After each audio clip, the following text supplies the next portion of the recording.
ഈ കാണുന്ന ബസാർ മുഴുവൻ കുറച്ച് വർഷങ്ങൾ മുമ്പ് വരെ ഒരു വാഴത്തോട്ടമായിരുന്നു എന്ന് പറഞ്ഞാൽ നിങ്ങൾ വിശ്വസിക്കുമോ? ഹംപിയിലുള്ള ഈ കൃഷ്ണ ബസാർ കുറച്ച് വർഷങ്ങൾ മുമ്പാണ് ആർക്കിയോളജി ഡിപ്പാർട്ട്മെന്റ് ഖനനത്തിലൂടെ വീണ്ടെടുക്കുന്നത്. ഹംപി ബസാറെല്ലാം കണ്ടതിന് ശേഷം സൈക്കിളും എടുത്ത് ഞാൻ നേരെ പോയത് കൃഷ്ണ ടെമ്പിളിലേക്കാണ്. അതിന്റെ അടുത്ത് തന്നെയാണ് കൃഷ്ണ ബസാറും ബഡാവിലിംഗ ടെമ്പിളും ലക്ഷ്മി നരസിംഹ ടെമ്പിളും എല്ലാം ഉള്ളത്. ഹംപി സീരീസിലെ 5ാമത്തെ പാർട്ടാണിത്.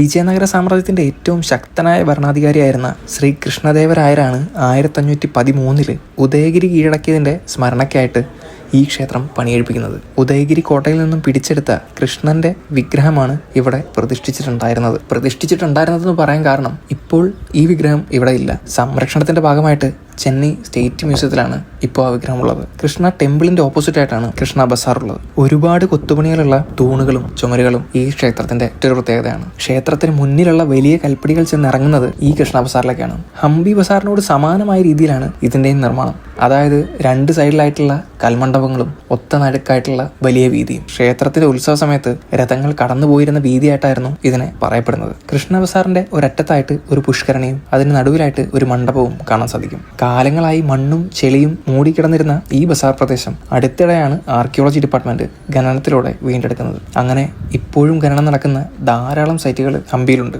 ബാക്കി കഥ അടുത്ത പാട്ടിൽ പറയാം.